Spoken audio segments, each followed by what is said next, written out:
Most federal employees have a number in their head.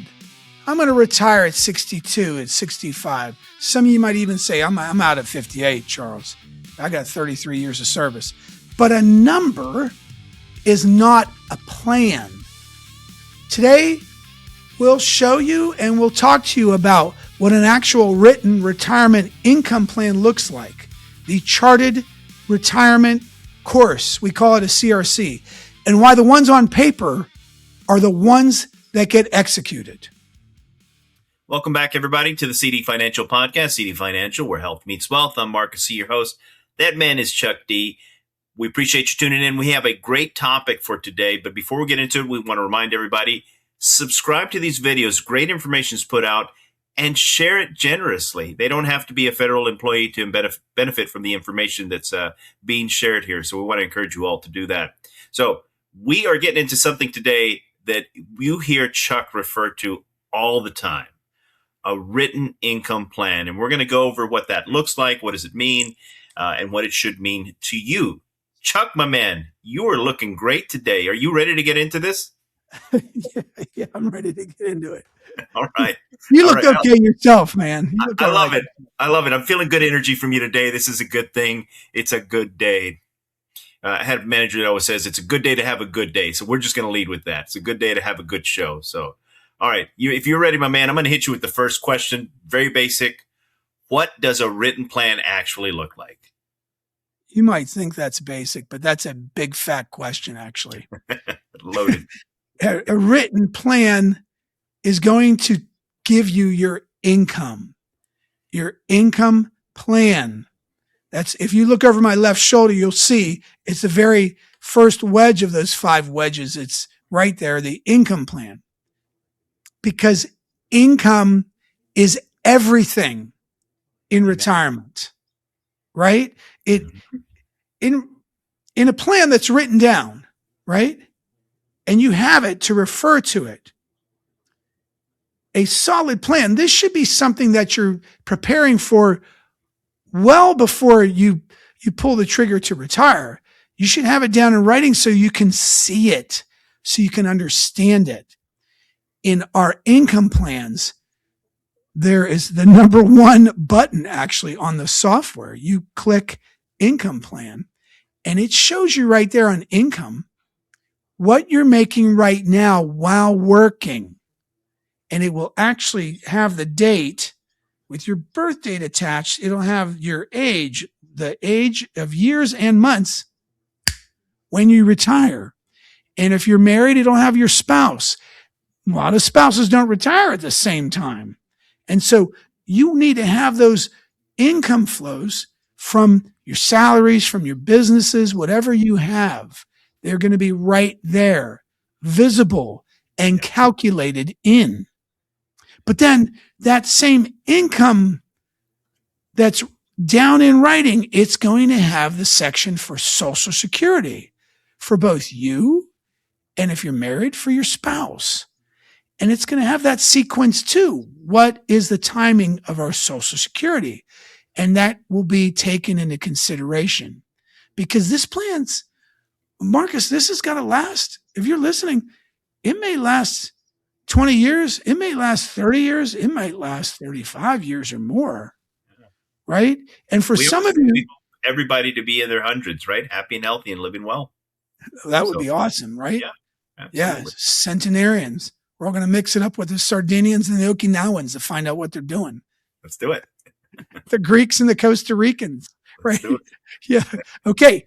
So to find that out, and a reminder, if you are going to go early, like I mentioned, 58 with 30 years of service or more, 57, remember your biggest enemy is COLA, because you will not get an adjustment, an increase in your pension until age 62 for a federal employee.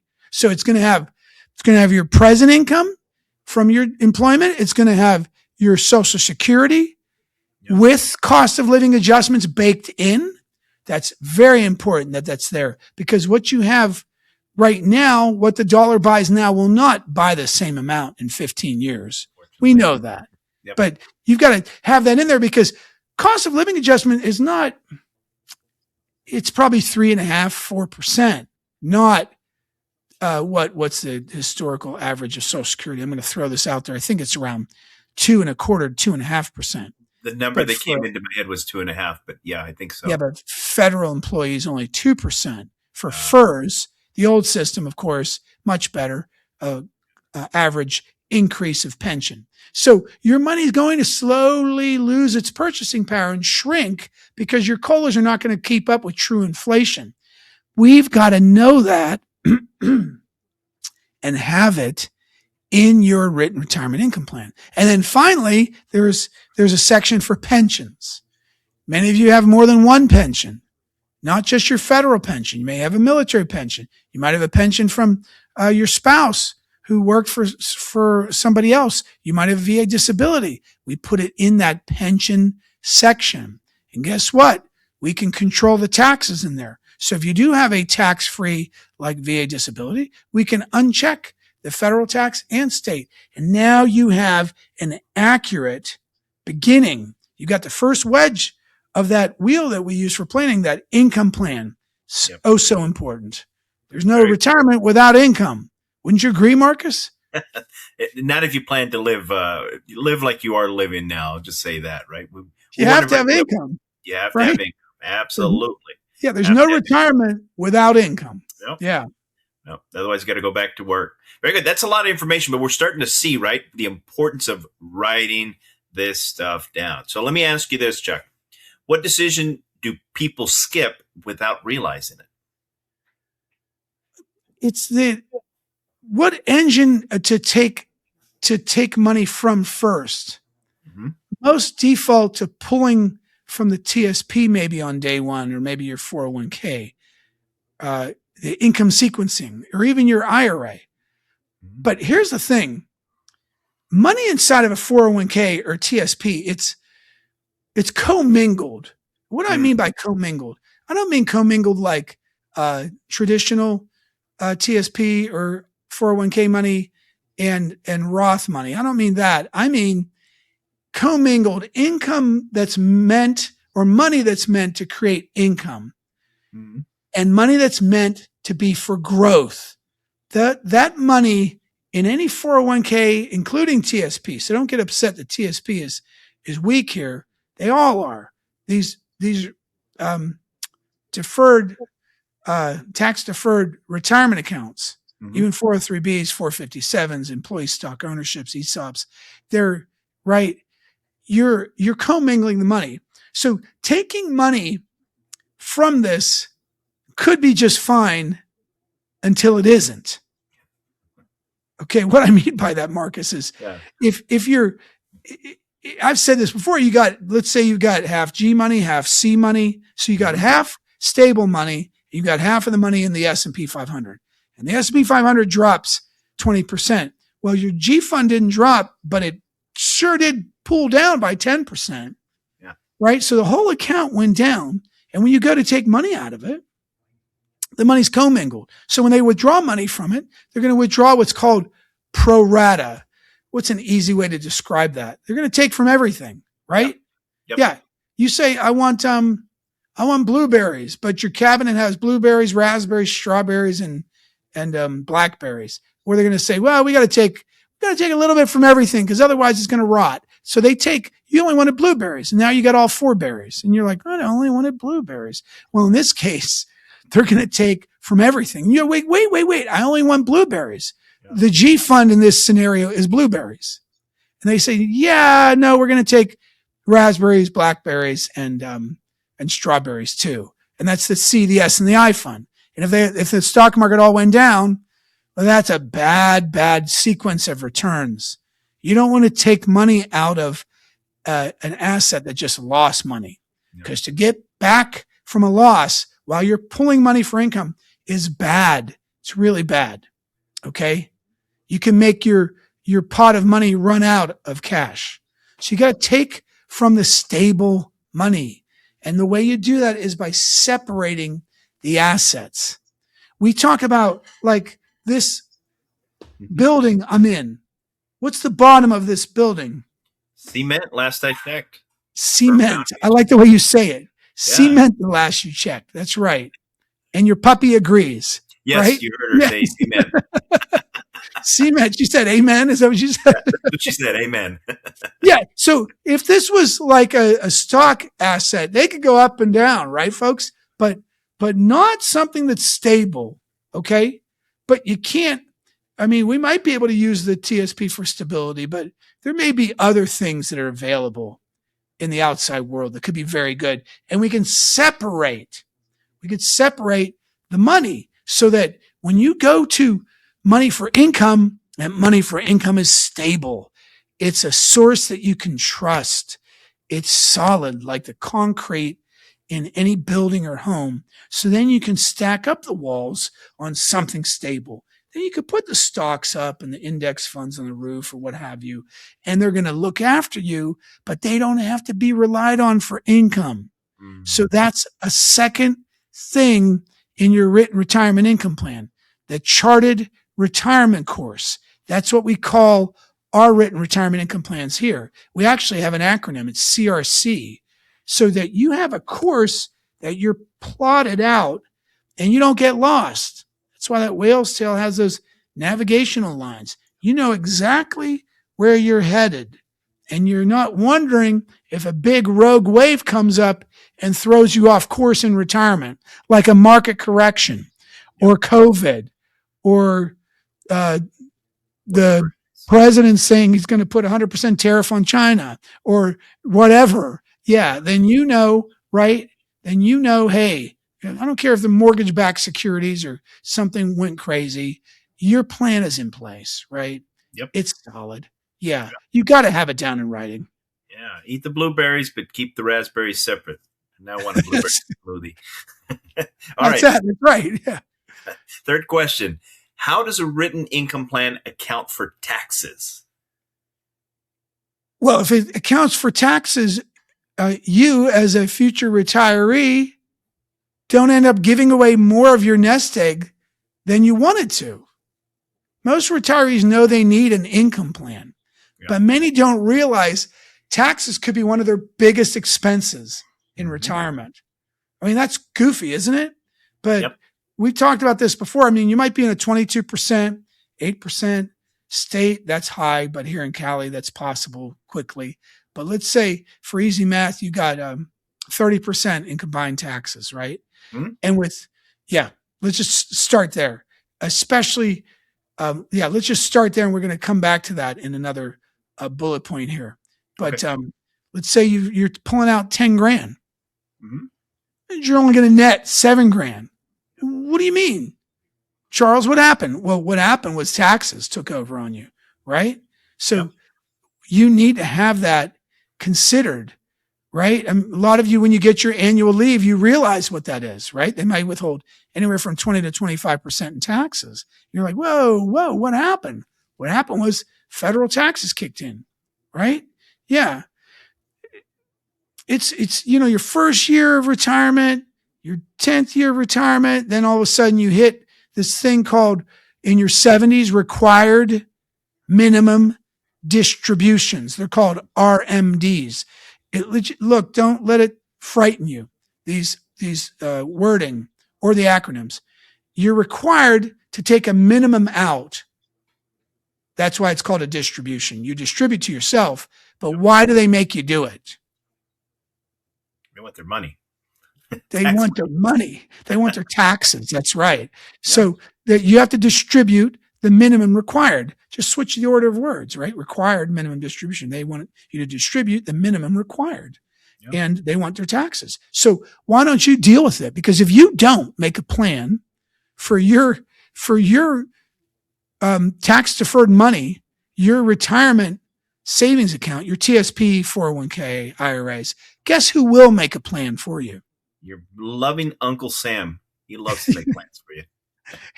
They're just going to who can make a better plan for you? You or your uncle. Yeah. Yeah. I think you know a lot better about where you want to go and what your goals are than Uncle Sam. Absolutely. Yeah. So keep in mind, if you stack, if you have a pension and then you put Social Security on top of it, and is Social Security taxable, Marcus? Yes, it is. Depending on where you're at. Yeah, federally it is. Most states don't tax it, but federal tax, yes. Yep. And is your pension from the Fed taxable? Yes, it is. Yes, it is. Oh, I hate these yeses. These are not good yeses. Yeah. Yeah, they're not. Yeah. So we put it down. There's a tab for taxes. You better believe it. And we need to know exactly where you're at so we know exactly where you're headed. Right? That's it. The amount of planning that we do annually in our strategy sessions for our families is tremendous. And the planning focuses on tax planning. Everybody's telling you need to get a rate of return. You need to be aware of your fees you're paying. I'm telling you, you need to have your eye on taxes. Because if we make the same as your TSP or some other firm, but we do it in a tax favorable manner, my lips must be dry, Marcus. I could never whistle. Go ahead. I can whistle, but I've lost my technique. I've lost most of it. You better believe that if we can get your money to grow tax-free, you're so far ahead of any conversation about low fees that it'll blow your mind. Yeah. It'll affect every other source of income. Oh, especially your Social Security. Yeah. Many of our clients, we're noticing, our clients aren't even realizing, they just know that, hey, man, taxes seem to be really easy now. Many of our clients were noticing that their Social Security payments that should have been taxed at 85% are now only taxed half, 50%. The last 50% is not even taxed now. Super, super empowering. And your pension may be at a lower tax bracket, all because we've worked out your tax plan. And it's like driving a Porsche and still getting 50 miles per gallon like a Prius. It's like, what? I mean, let me tell you something, folks. That's an amazing feeling. I had a Tesla for 8 years, 2 different Tesla sedans, and I worked it out. It was about 35 miles to the gallon, to the cost of a gallon of gas here. Right. And now I've got this high-performing Audi RS Q8, and oh my God, I'm getting 13 and a half miles per gallon. It's horrible. It's horrible. It's an amazing car, and I get a big tax write-off for a commercial vehicle, 6,000 pounds or heavier. But and listen, you might say, what are you doing, Charles? Well, I'm self-employed, and this was a thing George Bush Jr. passed years ago. Yep. That you get a commercial vehicle, 6,000 pounds or heavier, and you get an accelerated depreciation. You say, well, Charles, that's not fair. Yes, it is, because it's written in the tax code. And if it's in the tax code, I want you to get every last dollar you can from that code. Just like affluent people do, you should be able to take advantage of these things. Yes. And you will if you have a tax plan, but it's got to be down in writing.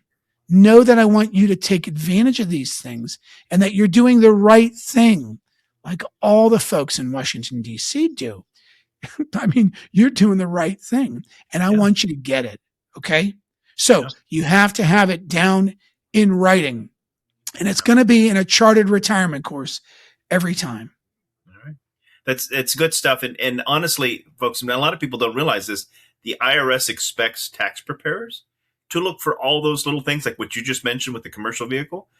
A good tax preparer, good accountant, a lawyer, whatever you're using for your finances, financial planner, accounts for those things, knows about those things. So you want someone on your side who knows that is something you can use to your advantage. Fantastic. So let me ask you this then, Chuck. So tax gap window.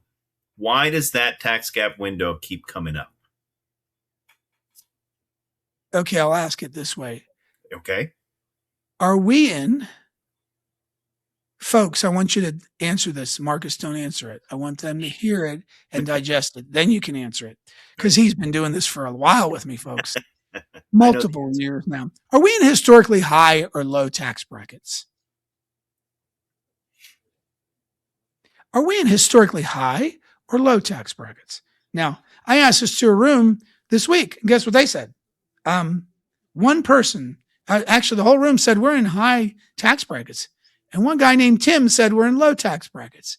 And Charles said, AKA Chuck D, the guy with two thumbs, this guy, Charles said, we're in historically what tax brackets, Marcus? Low, believe it or not. Low tax brackets. How about that? Yeah. Present administration has stayed what should have been a sunsetting of these super low federal tax brackets for the next several years as we record here. So, wow, how about that? So if you're in this really low window of taxes in your life, should you be taking advantage of it? Yeah.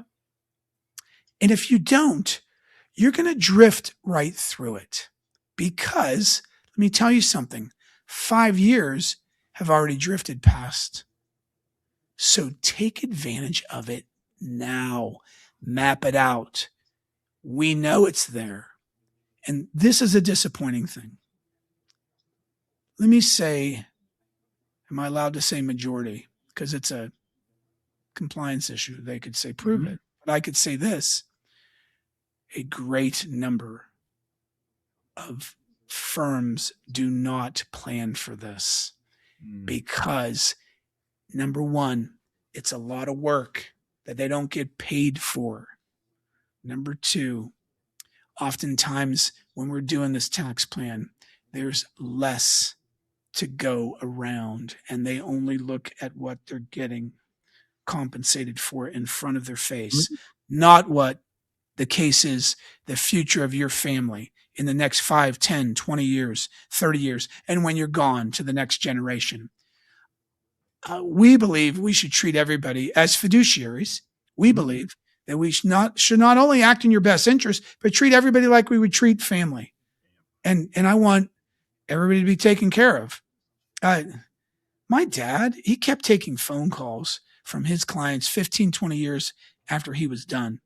My mom would say, "Hun, you can't do that. You're not licensed anymore." And he would say, "Teresa, they've been orphaned by the company and they're still taking their premiums.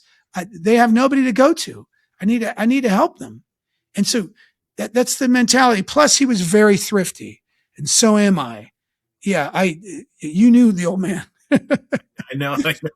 He was great, but he drove a 3-speed Vega and nobody had any idea that he was banking. And he had this meat grinder 3-speed Vega. Yeah. But it was Audi. No, he didn't. Oh man, he would be like, "Charlie, what are you doing wasting your money on that? What are you doing? Good time, Charlie. What are you doing with that?" Yeah, he was funny. He had nicknames for all of us. And they weren't always pleasant, but he was pretty colorful. There's no doubt about that. But yeah, I'm tight like him. Yeah. I don't want you to waste your money. No. Not at all. And I don't have any problem talking about my fee. And I'm fine with it because I'm going to do everything. And my team is trained for this, to do everything in our power for you. It's not about what you make. What's it about? What you keep. Yep. It's right. So if you make 10%, you disgorge 30% of it to the governments. Well, that's not very cool. But if you make, guess what? If you make 10% and you keep it all, that's pretty sweet, right? If you make 9%, but you keep it all, you're 2% ahead or over 20% ahead that year of what you would have made post taxes.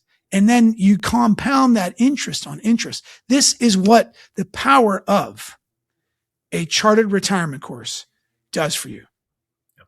And the importance, I just highlight that once more because you mentioned it. We don't talk bad about anybody else. Everybody does their own thing. However, find someone that's going to be on your side looking for your best interest. And it doesn't always mean financial gain for them, but it means that they take good care of you. That's what you want. Someone that's sincerely on your side. Yes. Yeah. Okay. So we're going to wrap this up. We're going to kind of repeat ourselves here, but I think this is very important.